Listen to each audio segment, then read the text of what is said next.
안녕하세요. 칼라TV입니다. 오늘은 코로나 바이러스와 관련된 뉴스 말고 조금 다른 각도의 소식을 전해드리고자 합니다.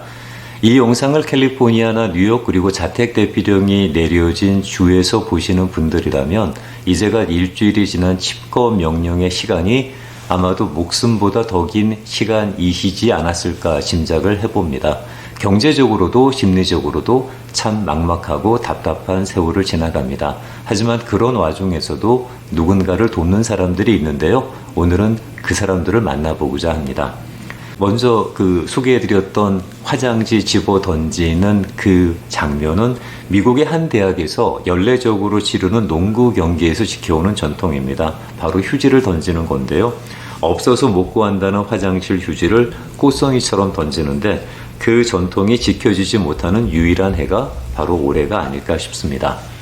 아마 뉴스나 유튜브를 통해서 가장 많이 보신 장면들이 불안감에 사재기하는 영상이거나 사재기하다가 싸우는 모습들일 겁니다. 사람이 급한 상황에 몰리면 어떻게 변하는지를 보여주는 민낯이라서 보면서도 참 씁쓸합니다. 지금 이 영상은 많이 보셨을 텐데요.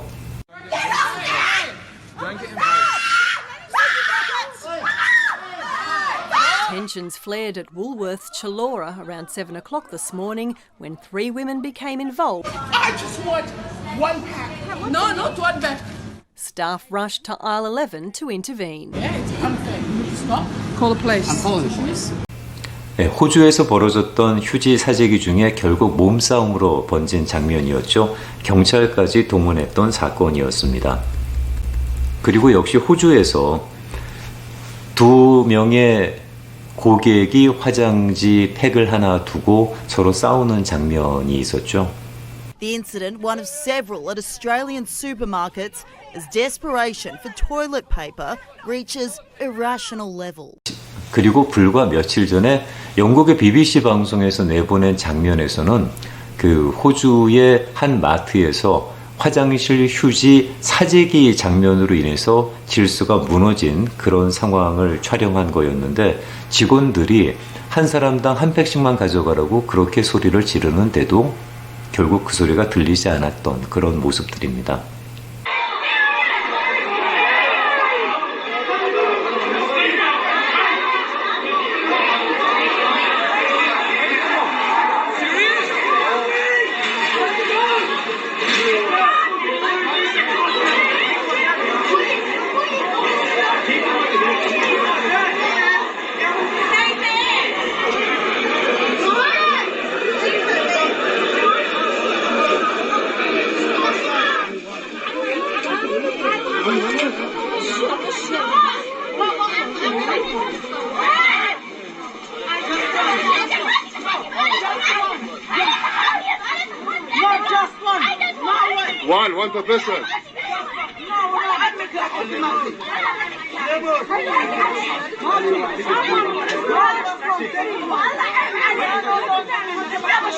One per person. One per person.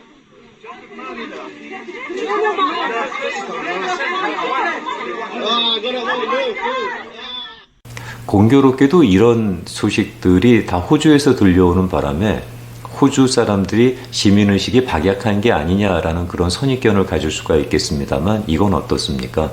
그렇게 구하기 어렵다는 화장실 휴지를 무려 12년 동안 사용할 양을 갖고 있는 사람이 호주에 있다고 해서 또 뉴스에 실렸습니다. Before toilet paper started flying off the shelves as part of the coronavirus panic, Toowoomba resident Heidi Janetsky accidentally ordered 48 boxes of the product. When it was delivered to her home, she couldn't believe her eyes. But now she's sitting very comfortably on more than 2,000 rolls. When it asked for quantity, I put 48, thinking that would be a box of 48. $3,260 later, a courier arrived at their home with 2 pallets of toilet rolls. 48개 롤을 구입한다는 것이 실수로 48박스를 주문하는 바람에 휴지 사재기가 벌어지는 상황에 화장실 휴지의 여왕으로 등극한 분인데요. 이 주문은 코로나 바이러스가 창궐하기 전에 이루어지게 되는데 48박스가 배달되어 오기 전까지 자신의 실수를 알지 못했다고 합니다. 이 여자분은 지금 휴지를 주변에 팔고 있다고 하는데 가격 인상 없이 그 흔한 바가지 없이 자신이 구입한 바로 그 금액에 판매하고 있다고 합니다. 어떤 사람은 화장실 휴지 한 팩을 갖고 누군가와 싸우고 어떤 사람은 자신이 갖고 있는 화장실 휴지를 저렴한 가격에 나눠주고 있는 셈이죠. 누군가 이런 말을 한 적이 있습니다. 지금의 나는 내가 아니다. 단지 그렇게 되고 싶은 나를 나라고 믿고 싶을 뿐이다 라고 말이죠. 그러니까 즉 실체가 아닌 워너비를 자신의 모습이라고 믿고 산다는 설명이겠습니다. 그 실체가 드러나는 건 역경을 만났을 텐데요. 그래서 헨리 빌딩은 역경은 원칙을 시험한다는 말을 남겼는지도 모르겠습니다. 코로나 바이러스는 우리의 원칙을 시험에 들게 하고 있습니다. 그리고 오늘 켈리 남녀는 이 시험에 들지 않는 사람들을 만나보고자 합니다. 코로나 바이러스 사재기 뉴스가 전염병만큼이나 창궐하지만 백신 약처럼 훈훈한 미담이 미국 전역에는 그리고 세계 각국에는 또 넘쳐납니다. 왜 이런 뉴스들을 우리가 자주 만나지 못하는 걸까요? 이런 뉴스들이 사재기 소식보다 더 우리에게 힘이 되고 용기와 격려가 될 수 있을 텐데 그래서 최근에 소개된 훈훈한 소식들만 모아봤습니다. 몽고메리 카운티에 소재한 타임 헤럴드라는 곳에서는 지역사회의 선행을 보내달라는 기사를 게재합니다. 어려운 시기에도 불구하고 다른 사람들을 돕는 이웃을 안다면 그 스토리를 보내달라는 거죠. 이 기사가 나간 후에 다양한 선행들이 답지에서 훈훈한 소식을 지면에 실게 됩니다. 몇 가지만 잠깐 소개해드리겠습니다.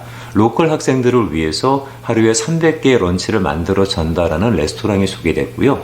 한 독자는 자신의 사위의 선행을 소개하고 있는데 사위가 마트에서 쇼핑을 보고 차로 돌아오는데 한 여성이 아직도 마트에 물이 있는지를 물어봤다는 거죠.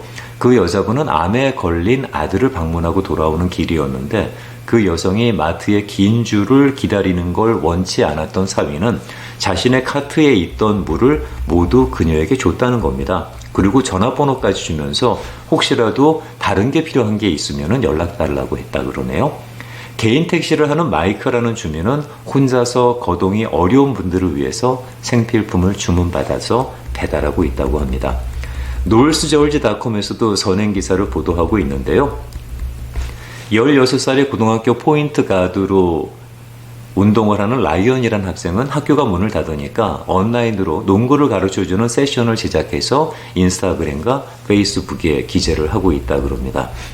스티브스 버거를 운영하는 스테판이라는 분은 굶주린 아이들과 가족들을 위해서 무료로 치즈버거와 핫도그를 음료수와 함께 자신이 운영하는 2개의 가게에서 제공하고 있다고 하네요. 이 소식을 들은 비영리 기관과 교회, 독재가들이 수표와 캐슈를 놓고 간다고 합니다.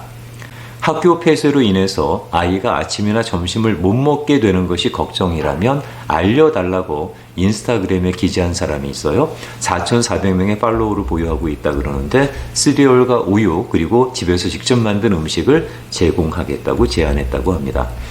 어느 샌드위치 가게에서는 아이들을 위해서 프리 샌드위치를 제공하고 있는데 오전 11시부터 오후 3시 사이에 픽업이 가능하다 그러네요. 스퀘어 밀이라고 하는 가게에서는 아이들을 위해서 초콜릿칩 쿠키를 무료로 제공하고 있고요.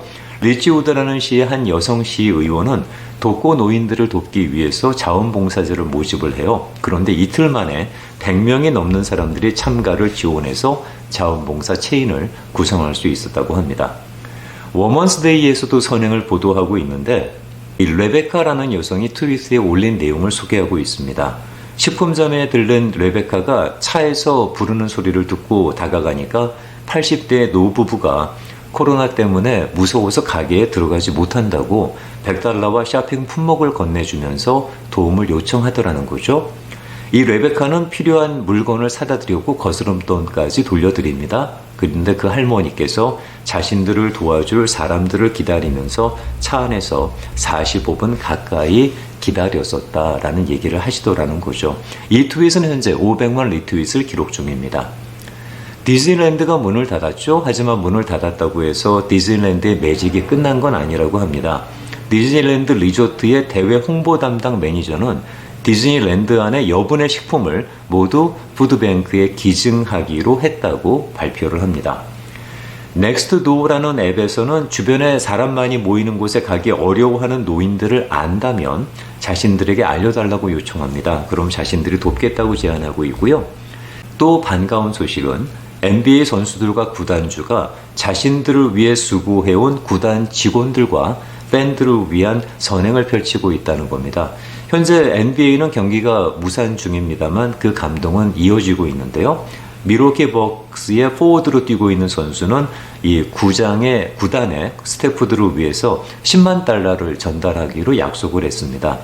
코로나 바이러스로 경기가 무산돼서 어려움을 겪는 직원들을 돕겠다는 뜻을 트위터를 통해서 전달을 했는데 이런 선행에 여러 NBA 선수들이 동참을 하고 있습니다. 시애틀 타임즈에는 코로나 관련 취재로 쉬지 못하는 신문사 직원들을 격려하기 위해서 한 독자가 보내온 피자로 피곤함을 잊을 수 있었다라고 하고요. 혼자 거주하는 노인을 위해서 2명의 이웃 꼬마들이 그 노인의 집 앞 페리오에서 작은 첼로 연주회를 열어서 그 어르신을 위로해 주기도 했다는 기사도 실렸습니다. 어떤 곡을 연주했을까요? CNN은 3월 23일자로 코로나 바이러스 공포 속에서도 떠오르는 영웅들이 있다라는 제목으로 기사를 보도하는데요. 먼저 사우스캐롤라이나에 소지한 카페 젤라토는 아이들의 식사를 학교 시스템에 의존할 수밖에 없는 가족들을 위해서 지역사회의 일원으로서 취약 연령층에 있는 아이들에게 무료로 음식을 제공하고 있다고 합니다. 우리가 이 공포를 해결할 수는 없지만 우리가 할 수 있는 것을 할 수 있는 동안 하겠다라는 게 이 가게의 입장이라고 하네요.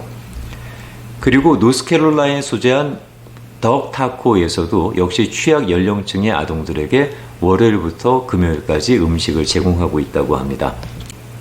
그리고 고기 타코로 유명한 셀럽이죠. 우리의 로이 최도 이런 무료 음식 배부에 나섰습니다. 마스크를 쓰고 있지만 팔뚝의 문신으로 바로 로이체라는 걸 알 수 있는데 지난 3월 25일 수요일 하루 동안 드라이브트루 방식을 도입해서 자신의 고기 타코에서 손님들의 차로 직접 전달하는 시스템으로 이날 하루만 300개의 타코를 나눠줬다고 합니다. 그런가 하면 식당들이 문을 닫거나 제한 영업을 하는 바람에 경제적으로 어려움을 당하게 된 종업원들을 위해서 거액의 팁을 놓고 가는 사례도 있어서 화제가 되고 있습니다. 오하이오에서 주지사가 모든 레스토랑의 제한 영업을 발표하기 몇 시간 전에 한 손님이 $29 75센트어치 식사를 하고 $2,500의 팁을 놓고 갔다 그럽니다. 이 돈을 5명의 직원들이 나눠 가질 수가 있었다고 하네요. 그리고 3월 23일 휴스턴에서는 레스토랑에서 식사를 마친 커플이 테이블에 $1,900의 캐시를 팁으로 놓고 가면서 거기에 아마 크레딧 카드로 결제를 한 것 같은데 $7,500의 팁을 추가로 남겨서 화제가 되고 있습니다. 이 커플이 식사한 금액은 $90 12센트였다고 합니다. 영수증에 이런 메시지를 남겨놨다고 하네요. Hold tip to pay your guys over the next few weeks라고 말이죠. 다음 몇 주 동안 당신의 식구들을 위해서 이 팁을 홀드해 달라. 이 팁으로 이제 페이를 하라라는 그런 말이겠죠. 이 팁은 30명의 직원이 약 300불씩 나눠 가졌다고 합니다. 라스베가스에 소지한 한 가게에서는 필요한 사람들에게 무료로 우유를 나눠주고 있다고 하고 지역인들은 이 사람들을 쇼핑 엔젤이라고 부르고 있습니다. 네바다에서는 의대생들이 노인들을 위한 쇼핑과 딜리버리 서비스를 제공하고 있다고 하고요. 경제적으로 빈곤한 노인들을 위해서 고펀드미도 운영하고 있다고 합니다. 미네소타에서도 역시 의대생들이 직접 봉사활동에 참여하고 있는데요. 2명의 2년차 의대생들에 의해서 시작이 됐는데 3일 만에 250명의 학생들이 동참했다고 합니다. 캘리포니아에 3명의 자녀를 둔 엄마인 로리라는 여성은요, 샌프란시스코 병원에서 의료 장비 부족을 겪는다는 소식을 듣고 미장원과 네일 살롱을 운영 중인 친구들의 도움으로 42,000개의 장갑과 1,300개의 마스크, 그리고 25개의 손 세정제 등을 자신의 차고에 모아놓고요, 부족한 병원에 전달을 하고 있다고 합니다. 1966년이었나요? 도시를 집어삼킨 피렌체 대홍수가 이태리에서 발생했을 때 수많은 자원봉사자들이 목숨을 걸고 조상이 남긴 걸작품들을 지켜냅니다. 그 자원봉사자들을 우리는 안젤리 데 펜고, 진흙의 천사라고 부르고 있죠. 그때 그들이 했던 말이 기억이 납니다. 피렌체 대홍수는 이런 걸작들을 우리가 소유할 수 있는지의 자격을 시험하는 거라고 말이죠. 그리고 그들은 그런 자격을 스스로 증명해냈습니다. 코로나 바이러스의 위협과 공포 앞에서 이제 우리가 누구인지를 증명해 보일 때가 아닌가 싶습니다. 나의 민낯을, 우리의 실체를 만나게 될 텐데요. 여러분의 건강을 위해서 기도하겠습니다. 그리고 이 바닥에서 만나는 우리의 민낯이 결국은 자랑스러울 것임을 또한 믿습니다.